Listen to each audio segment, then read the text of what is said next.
बिस्मिल्लाहिर्रहमानिर्रहीम। मैं हूं अब्बास शबीर और आप देख रहे हैं प्रोग्राम तकाबुल। हुकूमत साजी का मरहला मुकम्मल, नई काबीना ने भी हलफ उठा लिया। नई वफाकी काबीना में निगरान हुकूमत के चेहरे। शहबाज शरीफ फजल रहमान को मैनेज ना कर पाए तो हुकूमत नहीं चल पाएगी। फवाद चौधरी। JUI फे की मखसूस नशिस्त पर नामालूम खातून की कामयाबी का नोटिफिकेशन जारी। तहरीक इंसाफ की मुश्किलात कम ना हो सकी।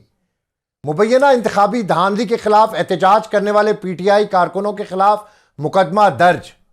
PTI के खिलाफ क्रैकडाउन में मुलविस पुलिस अफसरान के अकाउंट्स चेक कराएंगे उमर अयूब। ओहदों की बंदर बांट के बाद सेनेट की बारी। सेनेट इंतखाबात 2 अप्रैल को होंगे। इलेक्शन कमीशन ने शेड्यूल जारी कर दिया। पाकिस्तान पीपल्स पार्टी के रहनुमा नदीम अफजल चंद साहब इस प्रोग्राम में हमारे साथ मौजूद हैं। फैसल चौधरी साहब, फैसल चौधरी एडवोकेट भी स्टूडियोज में मौजूद हैं। नदीम अफजल चंद साहब से शुरू करता हूं। चंद साहब, वजीर आजम भी बन गए, जरदारी साहब सदर भी बन गए, अब सब ठीक हो गया। जो हालात खराब थे, जो लोग कहते थे कि मामला ठीक नहीं है, मुल्क कैसे चलेगा, अब क्या मुल्क सही राह के ऊपर चल पड़ा है? देखिए जी, हमारी ख्वाहिश है कि अल्लाह करे ये मुल्क सही राह पर चले। अभी तक नई हुकूमत बनना एक आईनी तकाजा था और एक इलेक्शन हुए हैं, जैसे भी हुए हैं, लेकिन एक इलेक्शन हुआ और उसके बाद गवर्नमेंट भी बननी थी, एक प्रेसिडेंट का इलेक्शन भी होना था। तो इंशाल्लाह आगे चल के देखते हैं। अभी गवर्नमेंट को टाइम तो दें, अभी तो आज कैबिनेट बनी है, तो इसके बाद टाइम दें कुछ गवर्नमेंट को, फिर उसके बाद जरूर हम आपके साथ बैठ के हिसाब भी करेंगे, किताब भी करेंगे, सब कुछ करेंगे। चंद साहब, हजम कर लिया इलेक्शन रिजल्ट आपने भी? आपके भी तो तहफुजात हैं पीपल्स पार्टी। देखें जी, बादल नखास्ता बामरे मजबूरी बोझल दिल के साथ कबूल किया है। कौन शौक के साथ कबूल करता है जिनकी सीटें छीनी गई और वो कबूल कर ले? आप दिल के साथ बैठे हैं हुक्मरान जमात के साथ या बोझल दिल के साथ? देखिए जी, हुक्मरान जमात के इस मुल्क का निजाम चलाने में, इस मुल्क का देखिए, इस मुल्क में जमहूरियत को अगर आपने चलाना है तो पीपल्स पार्टी के पास और क्या ऑप्शन थी? जब PTI किसी सूरत हुकूमत में आने के लिए या मुज़ाकरात करने के लिए तैयार ही नहीं है और वो सिर्फ लड़ाई के मूड में है। दूसरी तरफ हमारे पास नून लीग की ऑप्शन थी और ऑप्शन की कोई मेजॉरिटी तो हमारे पास नहीं थी। हम तो किसी के इत्तेहादी बन सकते थे ना। चंद साहब, बड़ा आपने प्रोटेस्ट हमेशा आपकी ट्वीट्स के जरिए आपने किया है। जो गिरफ्तारियां हुई, जो सियासी वर्कर उठाए गए, जेलों में है, तो अब क्या मुस्तकबिल है इन लोगों का? अब तो हुकूमतें भी बन गई हैं, हर चीज स्ट्रीमलाइन हो गई है। देखिए जी, मुझे उम्मीद है कि हुकूमत जो है, शहबाज शरीफ साहब इसके ऊपर इनिशिएटिव लेंगे और पहल करेंगे। हुकूमतों का काम होता है पहल करना, का वो मरियम नवाज साहबा करें या शहबाज शरीफ साहब करें। अगर सिंध में कोई इशू होगा तो मुराद अली शाह साहब को करना पड़ेगा, लेकिन ये नेशनल लेवल का इशू है, उस पर मैं समझता हूँ फेडरल गवर्नमेंट को इनिशिएटिव लेना पड़ेगा और मुज़ाकरात करने पड़ेंगे PTI समेत, दूसरी जमातों समेत। तो तमाम को ऑन बोर्ड लेके इस मुल्क को अगर हमने आगे लेके चलना है, इस मुल्क में हमने अच्छी रवायात कायम करनी है, तो फिर मेरे ख्याल में हुकूमत इंशाल्लाह कोशिश करेगी। मुझे उम्मीद है पीपल्स पार्टी इसमें अपना रोल अदा करेगी। आसफ अली जरदारी साहब इसमें अपना किरदार अदा जरूर करेंगे। आप साथ रहे फैसल चौधरी साहब। जरदारी साहब ऐवान सदर में बैठ गए, मफाहमत के बादशाह हैं। क्या आप समझ रहे हैं कि जो सियासी वर्कर हैं जो अंदर जेलों में हैं, इनका क्या मुस्तकबिल देखते हैं अब आप? नहीं, मुफाहमत किस बात की? कल का जो पंजाब में हुआ है, क्या पीपल्स पार्टी ने उसको कंडेम किया? क्या कोई ऑफिशियल स्टेटमेंट आई है? उनके सदर बनने के बाद क्या कोई स्टेटमेंट आई है पॉलिटिकल प्रेजेंस के बारे में?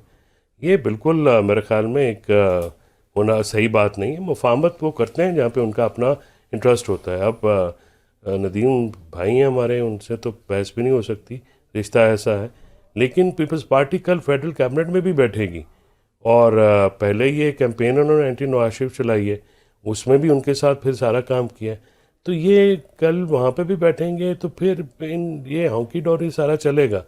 मुफाहमत नदीम साहब की ज़ाती ख्वाहिश है और हर पॉलिटिकल वर्कर की ख्वाहिश होनी चाहिए, होती भी है, लेकिन इनकी पार्टियों की ना तो वो प्रायोरिटी है, ना ही वो इस मामले में करेंगे। बल्कि आप देखिएगा कि एग्रेशन में इजाफा होगा, PTI के ऊपर मज़ीद जो हैं जुल्म सितम किए जाएंगे। और ये जिस तरह से नवाज़ लीग ने पीपल्स पार्टी को लेट 80s में या ज़ियाउल हक ने लताड़ा, इसी तरह से पीटीआई को जो है ये और मज़ीद फंटा फेरेंगे, मज़ीद जो है ये सख्तियाँ करेंगे, और नदीम साहब जैसे पॉलिटिकल वर्कर्स हैं वो ट्वीट्स वगैरह करते रहेंगे और हम और आप डिस्कस करते रहेंगे। That's all. नदीम साहब रिप्लाई दें जी। फैसल चोई साहब कहते हैं कि मजीद खराबी होगी, मजीद फेंटा पड़ना है अभी। देखें जी, इस वक्त तो जो टेम्परेचर है वो इसी तरफ ही जा रहा है, और फैसल साहब की बात मैं इस इत्तेफाक के साथ साथ करता हूं कि इस वक्त पोलराइजेशन बहुत ज्यादा है, लेकिन इसमें पीटीआई को भी आप मेच्योरिटी का मुजाहरा करना चाहिए। इलेक्शन हो गए हैं, इलेक्शन के बाद उनका एहतजाज भी रिकॉर्ड हो गया, उनके पास प्रॉपर फोरम भी है, कोर्ट्स में जाएं, ट्रिब्यूनल्स में जाएं, लेकिन आप पार्लियामान के अंदर बैठ के उनको बातचीत करनी चाहिए, और बातचीत करके मैं समझता हूँ डेमोक्रेसी के लिए, रूल ऑफ लॉ के लिए, निजाम अदल की बेहतरी के लिए, जिसमें फिर सारे बेनिफिशियरी होंगे, सिर्फ एक जमात बेनिफिशियरी नहीं होगी। तो इसमें उनका भी किरदार है, आखिर उनको भी किरदार अदा करना चाहिए। ये तो नहीं हो सकता कि वो हर रोज असेंबली में गाली गलौज करते रहे और फिर हम कहें मुज़ाकरात। फिर जो हम लोग थोड़ी सी हमारी आवाज होती है वो भी इस शिद्दत में फिर दब जाती है। बिल्कुल, आपने बड़ा सही कहा कि पहले सड़कों पर एहतजाज होता था, अब असेंबली के अंदर भी हम देख रहे हैं कि एहतजाज ही एहतजाज हो रहा है। तो ये एहतजाज कैसे रुकेगा जी? नारेबाजी आप देखें कि क्या हो रहा है ऐवान के अंदर। लेकिन जी ऐवान के अंदर उनका हक बनता है, वो आए, पार्टिसिपेट करें और एहतजाज अपना भरपूर करें, लेकिन उसके लिए फिर गवर्नमेंट के साथ बैठ के उनको ऑफर जो हुई है मिसाके मफाहमत का कहा गया है, वो मिसाके मफाहमत पे आपने मुतालबात सामने रखें और कहें कि ये हमारे मुतालबात हैं। वो कौम को भी नजर आए कि उनके मुतालबात क्या है, मफाहमत को कबूल करें। उसके बाद अगर गवर्नमेंट भागती है तो भागे, पीटीआई क्यों भाग रही है? फॉर्म 45 के नताइज मांगते हैं जी। मैं बस आपकी बात माजत कदर कलामी हो रही है। क्या CBMs नदीम साहब आपकी पार्टीज में देखें, हुकूमत जो है सिर्फ मिसाक मुफाहमत कहे ना कोई CBMs भी तो करे। कॉन्फिडेंस बिल्डिंग मेयर्स में जो उनकी अगर न टॉप लीडरशिप नहीं है तो जो सेकेंड ईयर लीडरशिप हैं, मतलब सेकेंड ईयर तो नहीं आप कह सकते हैं, जैसे शाह महमूद कुरैशी साहब हैं, परवेज़ लाई साहब हैं, तो हुकूमत का वफद जाके इनसे तो मिलेगा जेल में, जाके इनसे बात तो करे। फिर देखिए जो इस वक्त पार्लियामेंट में मौजूद है PTI, वो तो हम सारे एग्री करते हैं वो फैसला कुन हैसियत तो नहीं रखते पार्टी में। वो जो लोग हैं वो बहुत ही ठीक है, पुराने लोग भी हैं, उसमें नए लोग भी हैं, लेकिन असल जहाँ पे मामला होना है वो इनिशिएटिव तो हुकूमत को लेना पड़ेगा ना सर। अब हुकूमत अगर उनको भी बात भी ना करे, जेल में उनसे मुलाकात भी जो होती है वो भी वो उनकी को मुनासिब नहीं है, तो कोई ना कोई चीज़ तो सॉफ्टनेस या पहली कॉल तो आपको हुकूमत को करनी पड़ेगी। लेकिन मेरा ज़ाती ख्याल है कि हुकूमत के पास अभी वो मैंडेट नहीं आया है ये सारे काम करने का। चंद साहब, हुकूमत बन गई है, ड्राइविंग सीट के ऊपर पीपल्स पार्टी है, आप जरदारी साहब का रोल क्या देखते हैं आइंदा दिनों में? नहीं, ड्राइविंग सीट पे तो PMLN है, पीपल पार्टी नहीं है। ये सर पीछे तो देखें ना, देखें असल तो बनाई हुकूमत आप लोगों ने है ना, पीपल्स पार्टी के रहमो करम पर ही है। बनाई हुकूमत हम इत्तेहादी जरूर है, हुकूमत बनाने की हद तक हम हुकूमत का हिस्सा नहीं है, और हुकूमत अपने उसकी अपनी कैबिनेट है, वो अपने उनके फैसले हैं। लेकिन हम समझते हैं कि जो CBM है ये बिल्कुल होने चाहिए, जो फैसल भाई ने बात की ये होना चाहिए कि चीजें ऐसे मेयर गवर्नमेंट की तरफ से ऐसे इनिशिएटिव लिए जाने चाहिए थे जिसके बाद कोई माहौल में तलखी कम होती और बेहतरी होती और हम आगे चलते, क्योंकि ये मुल्क का मुस्तकबिल नहीं हो सकता लड़ाई का। अगर कोई लड़ाई आपस की लड़ के समझता है कि मैं मुल्क को आगे लेके चलूंगा तो वो इस मुल्क के साथ मुखलस नहीं है। मुल्क के साथ मुखलस वही है जो इस वक्त इस मुल्क में मफाहमत को आगे चलाए, इस मुल्क में रूल ऑफ लॉ की तरफ हम चले, निजाम अदल की तरफ चले, किसी को इंसाफ दें, हम किसी के लिए अदल मुहैया करें, हम वो चिड़िया बने। अवाम फिसे हुए हैं, अवाम के बहुत बुरे हालात हैं। अदालतों ने अदल देना है चंद साहब। PTI तो कहती है कि अदल इंसाफ मिल ही नहीं रहा, अदालतों से नहीं मिल रहा, इलेक्शन कमीशन से नहीं मिल रहा, ये तो यही एक ही बात करते हैं। देखिए, इलेक्शन कमीशन बनाया तो फिर जिन लोगों ने था वो इसका जवाबदेह हो सकते हैं ना, बनाते वक्त क्यों नहीं बेहतरी करते। और उसके बाद हमने लेजिस्लेशन की, उसमें PTI भी शामिल थी, तमाम हुकूमतें जमातें शामिल थी। तो आप आगे जाके भी अब्बास साहब सिवाय बातचीत के, सिवाय एक टेबल पे बैठने के, मुझे कोई हल नजर नहीं आता है। सर लड़ाई चढ़ती रहेगी, 6 महीने गुजर जाएंगे, साल 2 साल, लेकिन हुकूमत शायद पार्लियामान मुद्दत पूरी भी करे, लेकिन मुल्क आगे नहीं चल सकता। तो सर फैसल साहब मेरा ख्याल में तो पहली जो इसमें आगाज़ है इवन के गवर्नमेंट के जाने से पहले, देखें अंग्रेज़ दौर में भी जब सियासी कैदी होते थे तो उनको आपस में मिलने जुलने दिया जाता था। अब वहाँ पे मसाब ये अडयाला जेल में हर कोई वक्रे डेथ सेल में है, आए सॉलिटरी कन्फाइनमेंट में है। जब एक बंदा सॉलिटरी कन्फाइनमेंट में आप रखेंगे तो उससे आप तलखी के अलावा क्या तवक्को करेंगे? ज़ाहिरा आपको उन चीज़ों को, अगर सियासत देखिए आप भी समझते हैं हम भी समझते हैं, सियासत में हमेशा मुशावरत होती है, तो आप उनको आपस में वहाँ पे जेल में इतना फैसिलिटेट करने की अपने तादियों को कहें, या अपना ये भी बात आपकी तरफ से आएगी तो काफ़ी वो वज़नी प्रपोजल होगी कि उनको आपस में मिलने तो दें, वो कोई पॉलिटिकल डिसीजन लें, कोई मुज़ाकरात की तरफ डेफिनेटली आएंगे। वो कोई बच्चे तो हैं नहीं, सारे समझदार लोग हैं, पाकिस्तान के वफादार लोग हैं। मैं नहीं समझता कि कोई भी पाकिस्तान के ख़िलाफ़, बल्कि सबसे ज़्यादा जो है खिदमात हैं। चौधरी साहब, परवेज़ इलाही साहब हैं, शाह महमूद साहब हैं, अपना इमरान खान साहब हैं, या दूसरे लोग जो अडयाला में हैं, they must meet each other ताकि वो आपकी बातों का जवाब दें। अभी तो मसला ये है कि जब सबको आपने अलग-अलग कन्फाइन करके रखा हुआ है, सख्ती आप वहाँ पे जेल में हो ही जा रही है, तो उससे तो मामलातों का हल नहीं निकलेगा ना जी। नदीम अफजल चंद साहब, मौलाना फजल रहमान के साथ मामला ठीक हो जाएंगे? आज फवाद चौधरी साहब ने वहां पर बड़ी मीडिया टॉक की है, उसमें उन्होंने कहा कि अगर शहबाज शरीफ फजल रहमान को मैनेज ना कर पाए तो हुकूमत नहीं चल सकेगी।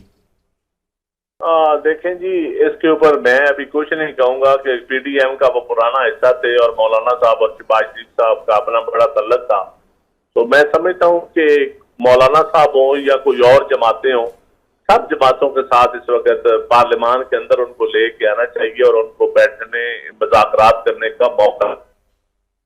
बड़े जीरक सियासतदान हैं आप।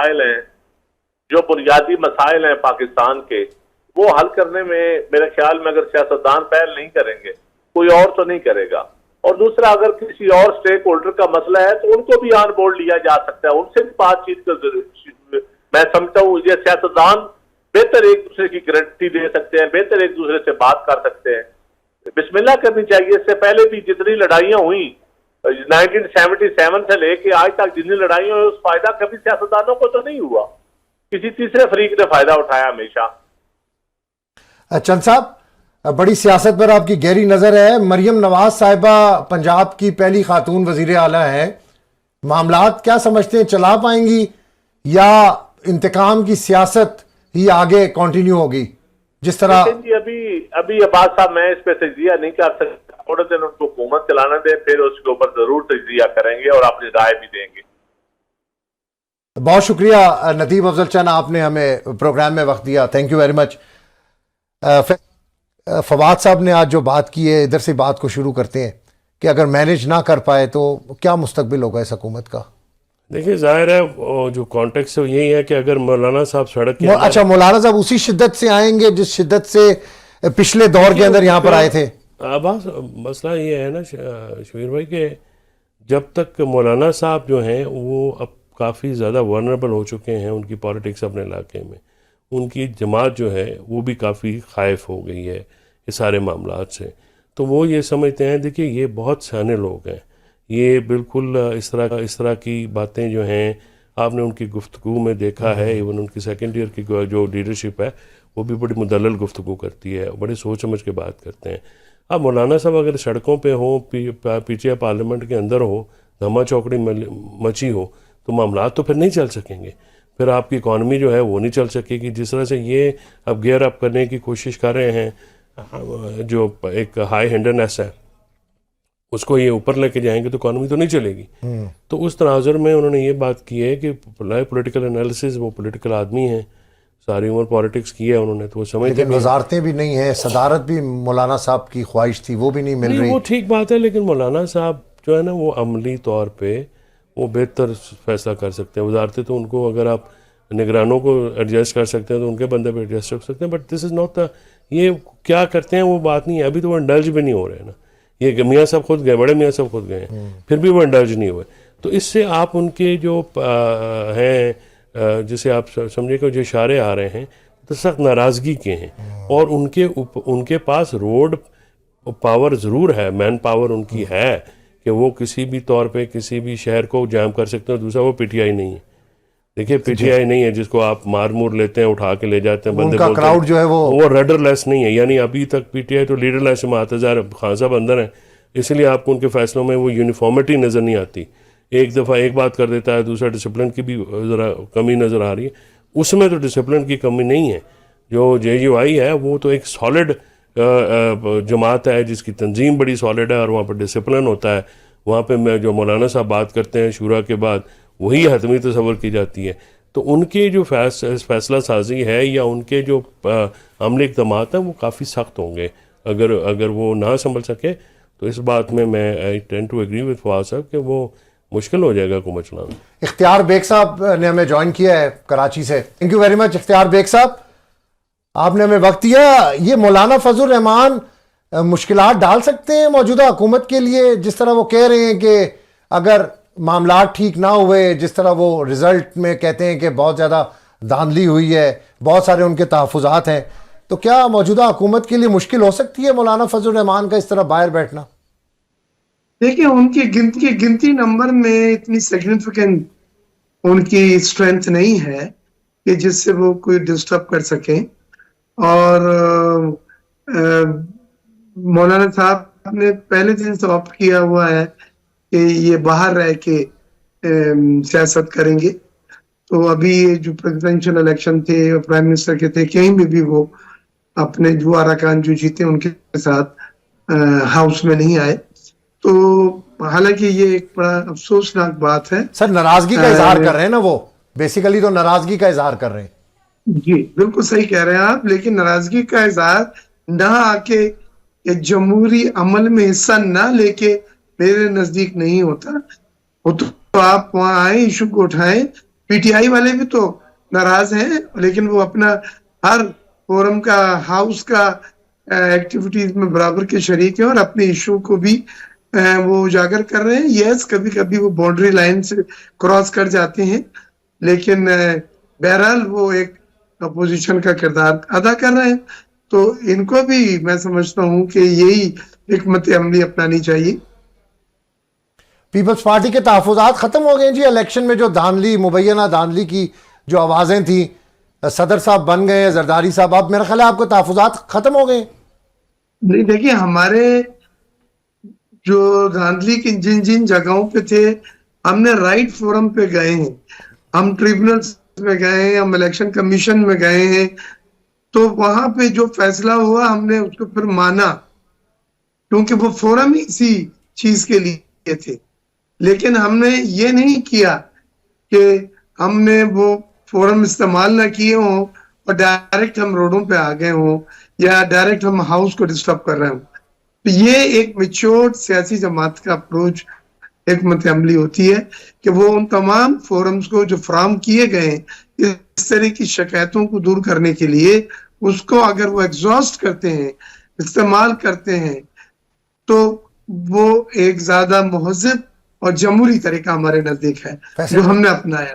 फैसल भाई, जिन फोरम्स की बात हो रही है, इन फोरम से कोई इंसाफ मिलता नजर आ रहा है? तरीके इंसाफ तो कह रही है कि हमें तो इंसाफ ही नहीं मिल रहा। नहीं, ये तो देखिए बड़ा वाज़े बात है। इलेक्शन से पहले भी, इलेक्शन के बीच में भी, इलेक्शन के बाद भी आपको इलेक्शन कमीशन की जानबदारी जो है अगर नज़र नहीं आती तो फिर तो अफसोसनाक बात है।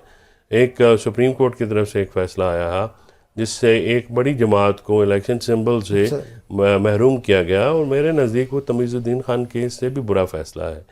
देखिए, आप सियासत में अभी सुप्रीम कोर्ट ऑफ US ने फ़ैसला दिया है।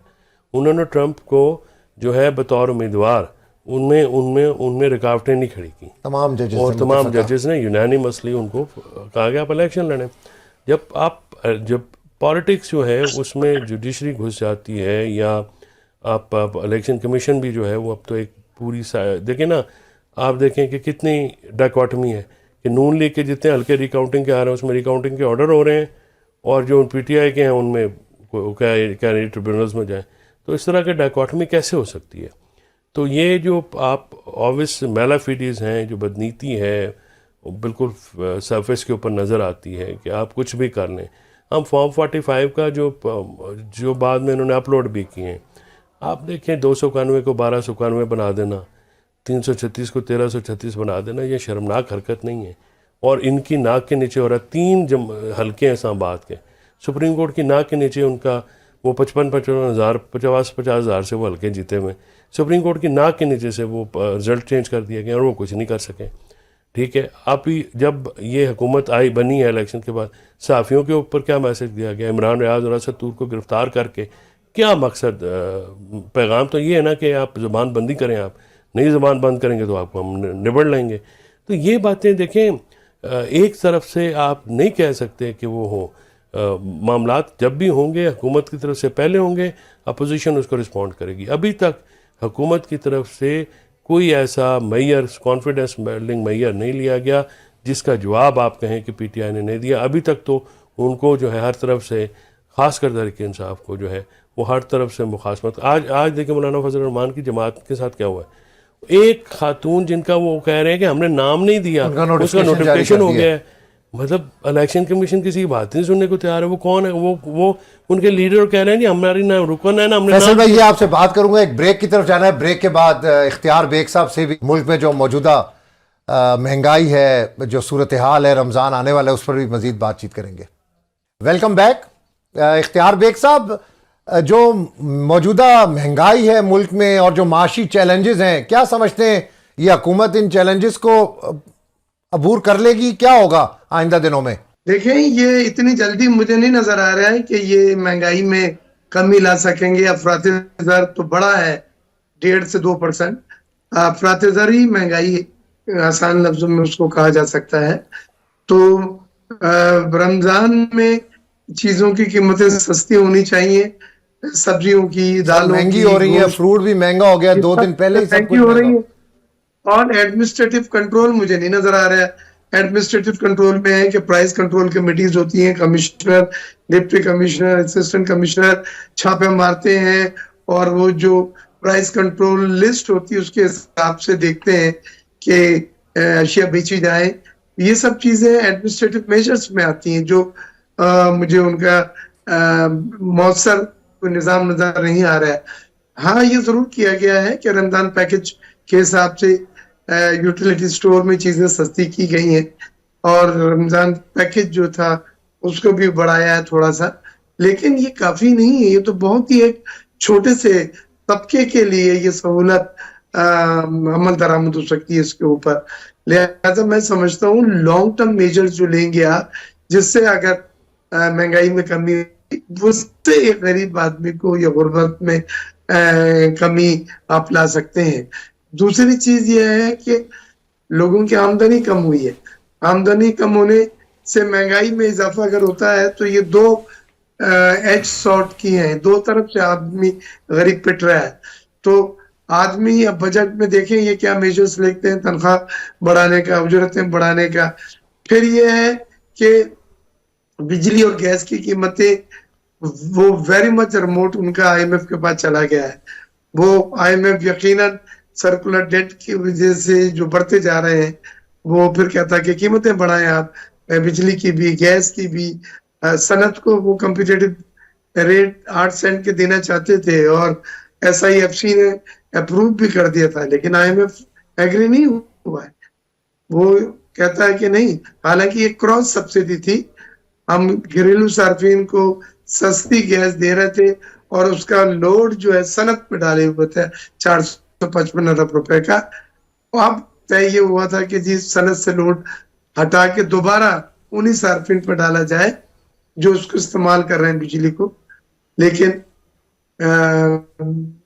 IMF ने नहीं एग्री किया। तो अब बहुत सारी चीजें इस हुकूमत के पास ऐसी नहीं है जहां वो खुद फैसला कर सके।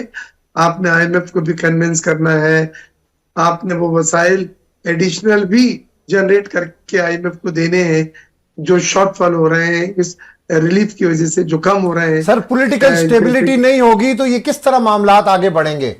पॉलिटिकल स्टेबिलिटी नहीं है।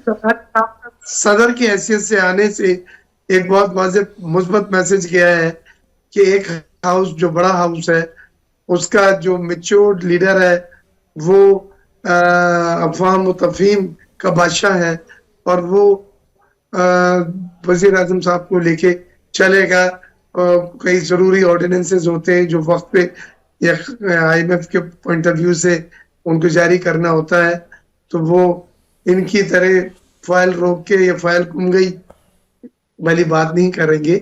जरदारी साहब ने पहले भी वो पावर जो उनके हाथ में थे एज ए प्रेसिडेंट 58(2)B वाला के वो वापस किए थे। तो इन चीजों को देखते हुए, माजी का ट्रैक रिकॉर्ड देखते हुए कहा जा सकता है कि जरदारी साहब एक बैलेंस आउट करके मैच्योर्ड सियासती लीडर के तौर पे ऐवान सदर को से सपोर्ट करेंगे वजीर आजम हाउस को।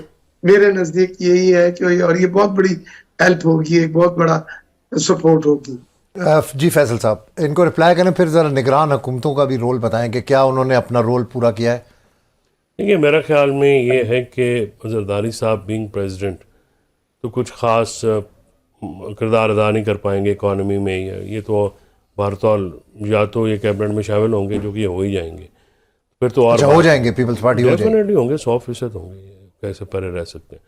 और दूसरी बात यह है कि जो आने वाले दिनों में महंगाई है, वो अगर आपको IMF पैसे दे देता है, वो भी इतनी ज़्यादा सख्त टर्म्स एंड कंडीशंस में होंगी कि आम आदमी जो है वो तो सफ़र करेगा। और बाकी बात यह है कि डिमांड एंड सप्लाई के जो इकॉनमी है, उसको अपने रूल्स के मुताबिक चलाएं तो बेहतर है। अब एडमिनिस्ट्रेटिव कंट्रोल जो करता है वो हमने तो देखा है कि रिश्वत का रेट ही बढ़ता है। यानी मतलब इंतज़ामिया जो है वो रमज़ान में ईद अपनी जो है वो बनाना शुरू कर देती है। जितने ज़्यादा आप इख्तियारात देंगे उतने ज़्यादा इख्तियारात अवाम पे इस्तेमाल होते हैं, और उसमें चेक एंड बैलेंस नहीं सर। उसकी वजह ना हमारी कोर्ट्स कमज़ोर हैं। उन्होंने कभी स्मॉल कॉजेस कोर्ट्स भी जो हैं वो भी डिलीवर नहीं करती। आप देखिए कितने अरसा साल तो पड़े रहते हैं। लाहौर में एक पान चोरी के मुकदमे में 6 साल बेचारा एक बाबा जो लड़का था 6 साल कैद काट गया, 2 पान की चोरी थी उसकी। इस किस्म का तो हमारा अदलिया का निज़ाम है। तो इस तरह से तो मेरा नहीं ख्याल, I don't have high hopes कि ये कुछ करेंगे। लेकिन निगरान हुकूमत का एक ही रोल था, उनका रोल था कि वो PTI को क्रश करें। उस पर उन्होंने हर अपनी मुमकिन कोशिश की। सर वो तो साफ शफाफ इलेक्शन करवाना उनका तो रोल था। नहीं, साफ शफाफ इलेक्शन किताब वाला रोल नहीं, जो उन्होंने किया है वो रोल है। वो जो उनका काम था वो तो निगरान हुकूमतों का तो आइडिया फेल हो गया। वो तो माशाल्लाह 77 में ब्यूरोक्रेसी ने इलेक्शन कराए, तो उसके बाद जो है वो एक हुकूमत चलती बनी, और अब जो है इनको इतने अरसे बाद दोबारा मौका दिया गया। इन्होंने ब्यूरोक्रेसी ने फिर जो है वो तबाही उतार दी है। RO पे इस तरह के इलेक्शन 50-50, 60-60, 70-70 हज़ार वाले आपने उखाड़ के परा मारे हैं। ये तो नहीं ना चल सकता। बात साहब जैसे मर्ज़ी आप कर लें। देखें, आप इकॉनमी शैम्बल्स में जाएगी, आप वीक होंगे, तो ज़ाहिर जो लोग इस वक्त डसे हुए हैं, अभी नदीम साहब ने आपके प्रोग्राम में कहा उन्होंने एक्सेप्ट कर लिया। ज़रा कमज़ोर हुकूमत तो मैं देखता हूँ एक्सेप्ट करते हैं कि नहीं करते, बिल्कुल नहीं करेंगे। बात यह है कि जिनके साथ ज़्यादती हुई होती है वो तो भूलते नहीं हैं, टाइम आता है फिर उसके ऊपर रिएक्ट करेंगे।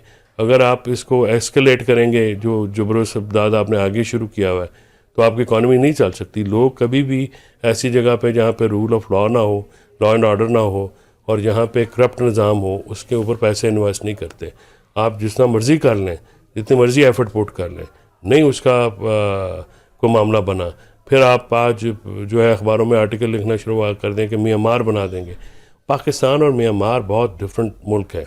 अगर आप पाकिस्तान को म्यांमार बनाएंगे तो पाकिस्तान की फिर शायद वो डेमोग्राफी या जो जोग्राफी है वो इस तरह की नहीं है। इस तरह की सोच इवन रखना भी जो है बड़ी ख़तरनाक है। और आप देखेंगे ये जो इंक्लूजन है निगरान लोगों की फेडरल कैबिनेट में, तो ये आपको इशारा है ना कि ये एग्रेशन होगी, हुकूमत मुफाहमत के मूड में नहीं है, तो ये तो एस्केलेट होगी हर चीज़। और ये हर चीज़ आप देख लीजिएगा आने वाले चंद दिनों में। इनका ये ख्याल है कि हर चीज़ को हार्ड पावर यूज़ करके हम हर चीज़ को कंट्रोल कर लें। वो आजकल के दौर में नहीं चलता। पॉलिटिक्स करनी पड़ेगी। हाँ, जरदारी साहब को इस बात पे मुफाहमत के किंग, तो I do not agree with that statement. ज़ाहिर कुछ वो उनमें सियासी समझबूझ तो है, लेकिन वो उसको अमली जामा पहना सकेंगे कि नहीं, मेरा नहीं ख्याल कि वो अपने क्योंकि उनकी कैपेसिटी नहीं है कि वो सिस्टम के साथ लड़ सकें। और सिस्टम के साथ लड़ के या आर्गूमेंट लड़े बगैर भी बैठ कर नहीं, आर्गूमेंट भी तो लड़ाई होती है ना। देखिए, लड़ाई का मतलब ये नहीं होता कि कुछ उन्मुख ही होना है। सही गुफ्तगू में आप इंडल्ज ही ना हो। आपकी देखिए, इस हुकूमत की कैपेसिटी नहीं है, फैसले कहीं और होने। ये आप बैठ के कहें कि हम ये करेंगे, हम अगर ये नहीं कर सकते। ये हुकूमत जिन्होंने दिलाई है वही फैसले करेंगे तो ये मामला आगे बढ़ेगा। इसीलिए जब फैसले, हाँ ये हो सकता है कि परसुएड करने की कोशिश करें, लेकिन उस परसुएशन में खुद अपनी भी जो है वो 2.5 इंच की जो अपनी है मामला वो भी ना कहीं इधर उधर हो जाए, तो ये भी मामलात उनके जहन में है ना। इख्तियार बेग साहब, हुकूमत की कैपेसिटी है ये मामलात को हल करे, जो सियासी तनाज़ात हैं इनको हल करे? जरदारी साहब के पास इतनी अथॉरिटी होगी कि वो ये सारा कुछ कर सकें जो मुल्क में इस वक्त सूरत हाल है? देखिए, वैसे तो जो सदर का ओहदा है वो तो नॉन एग्जीक्यूटिव ओहदा होता है और वो पूरे पाकिस्तान के सदर हैं, पाकिस्तान की नुमाइंदगी कर रहे हैं। लेकिन क्योंकि उनकी पार्टी जिसपे वो पूरा असर रसूख रखते हैं, जिसका वो एक हिस्सा है इस इल्हाक का, जिन्होंने हाथ मिलाया हुकूमत करने के लिए, लिहाजा वो अपनी विजडम इस्तेमाल करते हुए दो बड़ी सियासी जमातें मुल्क को बेल आउट कर सकती हैं। हम तो चाहते थे कि तमाम सियासी जमातें मिलके नेशनल गवर्नमेंट बने और मुल्क की इस हालात को देखते हुए, खासतौर से माशी सूरत हाल को, वो कुछ चीजों पे एग्री हो और उस चीज को एक हिकमत अमली के तहत, रोड मैप की तरह, चार्टर ऑफ इकोनॉमी के नाम के ऊपर उसको अचीव करें। लेकिन बाकी सियासी जमातों ने इसमें हिस्सा लेने से गुरेज किया है और वो नहीं आए, जिसमें पीटीआई जो एक बड़ी जमात है वो पेश है। लेकिन मैं फिर भी मेरी अपनी राय, जाती राय इख्तियार बेग की है कि ये दो सियासी जमातें अगर इनकी रिट हो, इनमें डेडिकेशन हो, ये चाहती हो माशी तरजीहात अपने सामने रख के, तो ये हमारी माशी सूरत हाल को काफी हद तक रिवाइव कर सकती हैं, बेहतर कर सकती हैं, क्योंकि ये दो एक बड़ी सियासी जमातें हैं और गिनती में उनके नंबर काफी हैं। उन्हें जरूरत नहीं है हर जगह और हर वक्त पे किसी तीसरी सियासी जमात के पास जाके मन्नत समाजत करके, बारगेन करके, गिव एंड टेक करके, उनको मना के उनसे वोट लेके और उस चीज को अमल दरामद पर पहुंचाएं या उस पर इम्प्लीमेंटेशन, एग्जीक्यूशन कर सके। तो ये एक अच्छी बात है। मैं समझता हूँ हमें मुस्बत अंदाज में सोचना होगा। अभी हुकूमत बनी है, लोग इस तरह की बातें कर रहे हैं, कमजोर हुकूमत है, मैच्योर हुकूमत नहीं है, मुस्तहकम हुकूमत नहीं है, 2 साल से ज्यादा नहीं चलेगी। मैं समझता हूँ बहुत जल्दी फैसले, और ऐसे फैसले जिनका ना उन्हें इख्तियार है और ना वो टाइम है कि हम उनके बारे में, उसके फेट के बारे में इस तरह से बातें कर सके। लोग चाहते हैं कि उनको कॉन्फिडेंस दिया जाए। तो जो सबसे बड़ी और सबसे जरूरी चीज है मेरे नजदीक, वो लोगों का कॉन्फिडेंस बहाल करना है। लोग शटर्ड हुए, बिजनेसमैन शटर्ड हुए, सरमायाकार शटर्ड हुए, एग्रीकल्चर शटर्ड हुए। तो आपने उनके कॉन्फिडेंस को रिस्टोर करना, बहाल करना है। और वो उसी वक्त को जब आप कहेंगे कि जी हमारी हुकूमत आई है, हम ओनरशिप लेते हैं। सर, मुल्क की एक बड़ी सियासी जमात के लोग कहते हैं कि हमें दीवार से लगाने की कोशिश की जा रही है, तो आप कह रहे हैं कि इन सारी कम्युनिटीज को इकट्ठा होना है। कैसे, किस तरीके से पॉसिबल है सर ये? देखिए, मैं ये समझता हूं, हम चार्टर ऑफ इकोनॉमी तो एक बहुत बड़ा दूर की बात है। हम कुछ पॉइंट्स पे, 4-5 पॉइंट्स के ऊपर इत्तेफाक करके, जिसमें एक IMF का एग्रीमेंट भी है, जिसमें एक नुकसान में चलने वाले हुकूमती इदारे हैं, जिसमें एक सर्कुलर डेट का मसला है, इन चीजों पे तो हम इत्तेफाक कर सकते हैं मुल्की मफाद के लिए। लेकिन हम इनकी फिगरों को अपने मफादात और सियासी मफादात के लिए इस्तेमाल करते हैं। जी ये 500 अरब रुपए सालाना नुकसान हो रहा है, इसमें जी ये इदारे वो हैं जिसमें हमें प्राइवेटाइज कर देना चाहिए था, लेकिन 30 साल से नहीं किया। वो तो सबको पता है। सवाल यह कि अभी एक मौका दिया है, एक जमहूरी अमल के जरिए तमाम आईनी तकाजे पूरे करके हर एक बड़ा ऑफिस जो है, चाहे वो वजीर आजम का, चाहे वो सदर का, चाहे स्पीकर का, इंशाल्लाह सेनेट का भी। सर निगरान हुकूमत का रोल बताएं। उन्होंने अपना रोल पूरा किया है? जो डिमांड थी, जिस लिए उनको लाया गया था, वो करके गई है निगरान हुकूमतें जो है? देखिए, मैं, अगर आप मुझसे जाती, मेरा व्यू लेते क्योंकि हैं। पीपल्स candid पार्टी भी view। रो रही है इलेक्शन रिजल्ट्स के ऊपर। तो हाँ, देखें, ये जो निगरान हुकूमत थी, मैं समझता हूँ उन्होंने अपनी हैसियत से ज्यादा बेहतर परफॉर्म करा है। ये छोटी सी एक निगरान हुकूमत थी, लिमिटेड मैंडेट था, मेन मकसद था सर उनका साफ और मैंडेट तो शफाफ इलेक्शन करवाना था 90 दिनों में। हाँ, वो तो उन्होंने कराया, लेकिन किधर से कराया सर? साथ साथ SIFC के साथ मिलके, स्पेशल इन्वेस्टमेंट फैसिलिटेशन काउंसिल के साथ मिलके, गल्फ ममालिक के साथ अच्छे एग्रीमेंट कर रहे हैं। इन्वेस्टमेंट एग्रीमेंट बिट जो कहलाते हैं, बायलैटरल इन्वेस्टमेंट ट्रीटी, 14 साल से पेंडिंग थी, वो उन्होंने करा है। और बहुत सारी चीजें ऐसी हैं जो रेड टेपिज्म की वजह से रुकी हुई थी, उनको उन्होंने दोबारा वो मुश्किलात दूर करके SIFC के साथ मिलके, देखिए SIFC एक बहुत कामयाब मॉडल है। आप उसको अच्छा कहें या बुरा कहें, मैं उसमें पढ़ना नहीं चाह रहा, लेकिन सिविल मिलिट्री क़यादत का, ज्वाइंट ऑपरेशन का, FATF के बाद जिसमें जब पाकिस्तान को ग्रे लिस्ट से निकाला गया था, हमने उसी वक्त हमको ये एहसास हो गया था कि ये सिविल मिलिट्री क़यादत का एक अच्छा मॉडल है ज्वाइंट काम करने का। तो निगरान हुकूमत ने, केयरटेकर हुकूमत ने SIFC के साथ मिलके अच्छे काम करें, और उन्होंने जो एक्सपेंडिचर्स भी कम किया, रेवेन्यू की कलेक्शन उनकी रिकॉर्ड अनप्रेसिडेंटेड रही, एग्रीकल्चर की प्रोडक्शन भी उन्होंने बढ़ाई, टैक्स रेवेन्यू FBR का तमाम क्वार्टर्स में पूरा होता रहा। PIA की निष्कारी के लिए तकरीबन काम हो गया है, मुशीर पॉइंट हो गए, हसन फवाद साहब ने बेहतरीन काम किया, जो इतना कॉम्प्लेक्स इशू था, इतने आसानी से नहीं हो सकता था।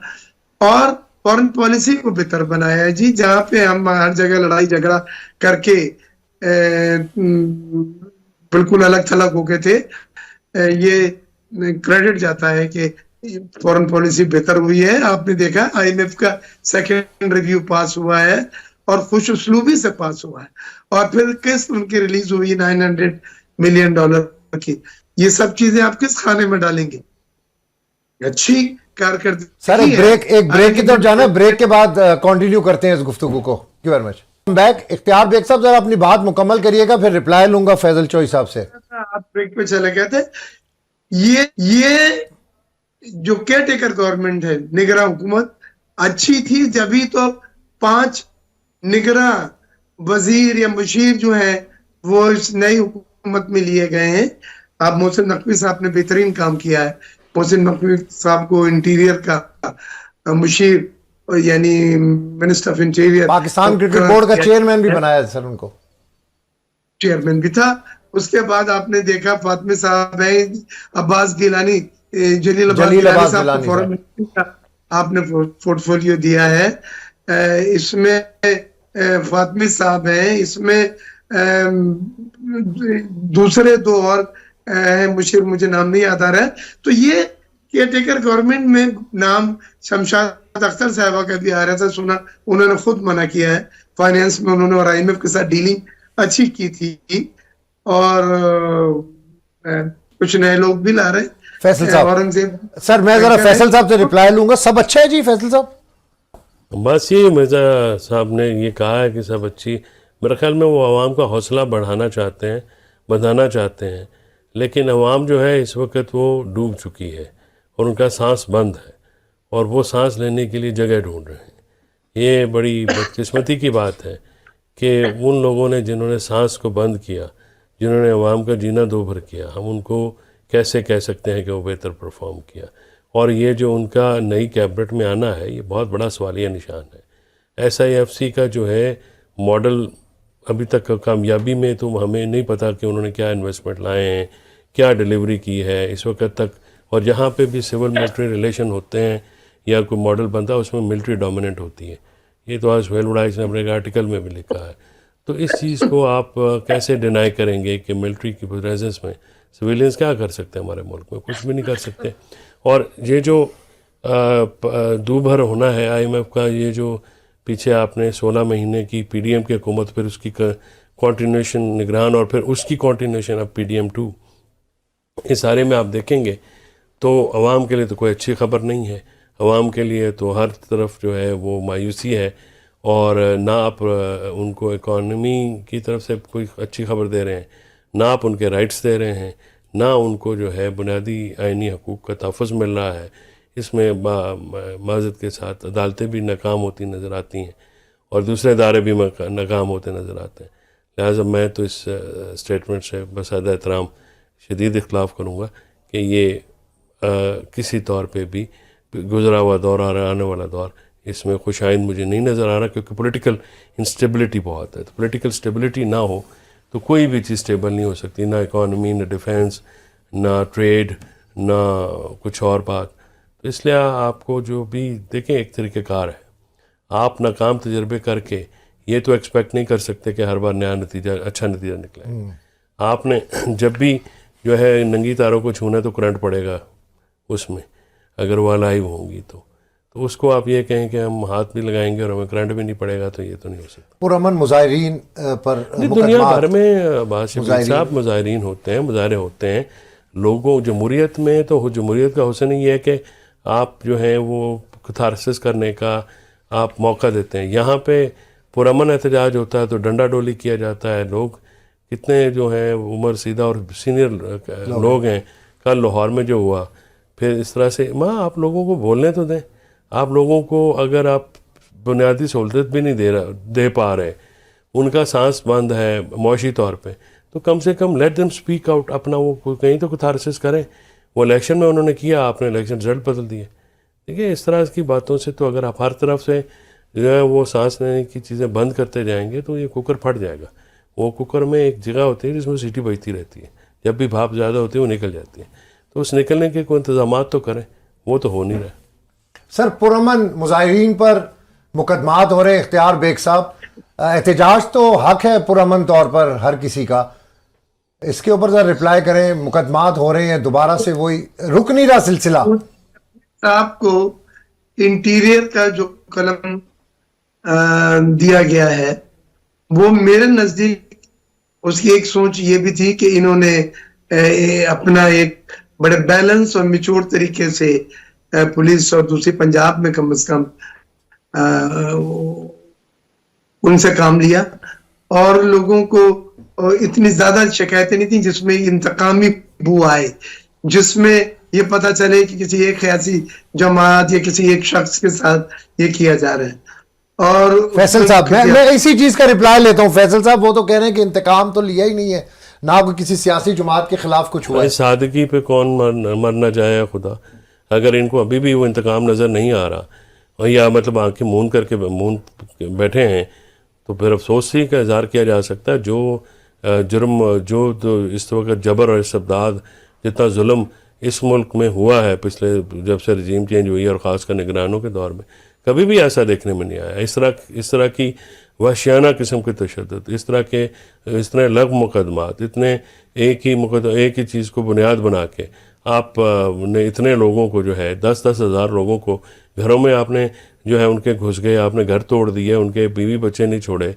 तो ऐसी सूरत हाल में ये बात कहना अफसोस ही किया जा सकता है। ये इख्तियार बेग साहब, ये फवाद चौधरी साहब के भाई हैं, जीती जागती मिसाल हैं, और भी बहुत सारे दोस्त मेरे उनसे अच्छी सनाशाही है। मैं एक बात बतला रहा हूं कि देखें, महमूद अचकजई साहब का जब हाउस में ये बतलाया गया कि उनका घर रात को रेड किया गया और पुलिस ने कुछ लोगों को उठाया, तलाशियां ली वगैरह वगैरह, तो हाउस ने कंडेम किया, पॉइंट ऑफ ऑर्डर पेश किया गया और उसमें यह कहा गया है कि ये तमाम चीज के लिए इंक्वायरी करके पेश किया जाए और ये चीज फौरी फिल वक्त जो है वो रोकी जाए और इस तरह की कोई हैरेसमेंट जैसे एक्टिविटीज जो है वो इजाजत नहीं है। ये हाउस ने, जिसमें हम भी थे, मैं भी बैठा हुआ था, ये पास किया है। तो अगर कहीं पे हुआ है तो उसको बिल्कुल। सर, कल लाहौर में हुआ है, कल रावलपिंडी में हुआ है, लाहौर में मुकदमात हो गए। लतीफ खोसा साहब आपकी पार्लियामेंट के मेंबर हैं। देखें, जमहूरियत में कमजोर से कमजोर जमहूरी फर्द का भी अगर उसके साथ ज्यादती होती है तो ये जमहूरियत के लिए एक बहुत बड़ा बदनुमा दाग है। हम कंडेम करेंगे, हम आवाज भी उठाएंगे, वो हमारे कुली के हमारे साथी हैं और उनके घर पे अगर कोई ऐसी चीज हुई तो यकीनन ये जेब नहीं देता आजकल की दुनिया में कि आप किसी को इस बुनियाद के ऊपर उसको हैरेस करें कि वो आपका साथ नहीं दे रहा है या आपके खिलाफ बोल रहा है। आप यकीन करें, ये आप देख लीजिएगा कि जिस दिन महमूद चकजई साहब की सदारत का इलेक्शन, तो उससे एक दिन पहले जब ये बताया गया, पूरे पीटीआई के साथ मिलके हाउस ने हमने पॉइंट ऑफ ऑर्डर इशू कराया है और इसको कंडेम करा है। तो मैं ये नहीं बात, लेकिन मेरी एक चीज है, अपने दोस्त से अपने भाई से मैं कहूंगा कि खुदा के वास्ते तो इस वक्त लोगों का कॉन्फिडेंस रिस्टोर करें। हम अफोर्ड नहीं कर सकते दोबारा 50 अरब रुपए खर्च करके दोबारा नया इलेक्शन, और दुनिया भी हंसनी है। IMF वगैरह सब रुके हैं, ये लेटर वगैरह लिखा था इमरान साहब ने, उन्होंने जवाब दे दिया कि भाई हम सियासी अमूर में इन्वॉल्व नहीं होना चाहते, हमारा तो माशी कॉन्फिडेंस बिल्डिंग को इख्तियार साहब करना है हुकूमत में। हुकूमत को ऐसे काम करे बजाय के लोगों से इंतकाम ले, लोगों के राइट्स जो हैं उनको भी कॉम्प्रोमाइज़ करे, लोगों को एहतजाज के हक से रोके। तो सियासत को चलने देना तो हुकूमत का काम है। जब आपकी इत्तेहादी पार्टी के जो हैं लोग आप ये कहें कि रुथलेस मैं हो जाऊंगी, एक CM ये कहे, और एक आदमी जिसका ट्रैक रिकॉर्ड इतना अच्छा शानदार नहीं है उसके इंटीरियर मिनिस्टर बनने पे बगले बजाए जाएं, तो ये तो कोई अच्छा मैसेज तो नहीं दे सकते ना। लोग जो हैं वो कुछ और सुनना चाहते हैं, लोग अपने राइट्स की प्रोटेक्शन चाहते हैं, लोग जो हैं वो हुकूमतों के को for the sake of government नहीं सपोर्ट करते। यही तो मसला है। जो पुरानी पार्टियां, उनके अप्रोच को चेंज करने की ज़रूरत है। उनको समझ ही नहीं आ रही कि अवाम किधर चले गए और वो पार्टियां कहाँ पे खड़ी हैं। इस तरह से इस किस्म के इलेक्शन जिनको आपने फाफेन ने, पिलडॉट ने, दुनिया के मीडिया ने, लोकल मीडिया ने, सोशल मीडिया ने, किसने ये कहा कि ये ऑनेस्ट इलेक्शन थे या जस्ट इलेक्शन थे? ज़ाहिर है इस किस्म का इलेक्शन जो है मास वाइज जिनका स्टेक इसमें इन्वॉल्व है हुकूमत में, उसके अलावा तो कोई जस्टिफाई नहीं कर सकता, और इसको जस्टिफाई करना जो है वो भी जाती है। बस क्विक रिप्लाई सर, 30 सेकंड्स का करती है। आपने कहा किसी सियासी जमात से हमने बात ही नहीं करनी है। मैं समझता हूं ये चीज ज्यादा कॉम्प्लिकेशन क्रिएट करेगी। सियासी जमात ने कोशिश की है कि बात करने की। आप और जो जमातें हैं उनके अगर आपको शिकायतें तो भी आपके कंसर्न्स हैं, तहफ़्फ़ुज़ात हैं, कुछ भी है, डायलॉग का दरवाजा खोल के रखें, उसी से हल निकलते हैं। इख्तियार बेग साहब, थैंक यू वेरी मच, आपने प्रोग्राम में वक्त दिया। फैसल चोई साहब स्टूडियो में मैंने ज्वाइन किया प्रोग्राम में, आपका भी शुक्रिया। प्रोग्राम का वक्त खत्म होता है, अब्बास शबीर को इजाजत दीजिएगा, अल्लाह ने के बाद।